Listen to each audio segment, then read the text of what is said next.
So in this VistaCreate tutorial video, I am going to be showing you guys how to edit text opacity or opacity, however you pronounce it here on VistaCreate. So the first thing you have to do is open up the VistaCreate application or the website, then add some text into your design. So I either go to the top left here, press on text, or go to the left-hand side, press on the text icon, press on add text, and then whatever the text may be. So let's just search up, let's just type in the word opacity. I'll make it a little bit larger as well so it's easier for you guys to see. So what opacity basically means is that if you want to make the text a little bit more transparent or blend in more with the photo, that's perfectly fine.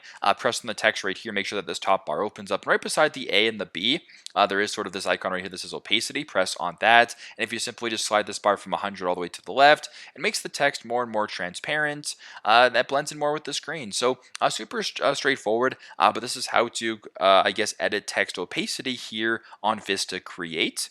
Thanks again for watching, and I hope this video helps.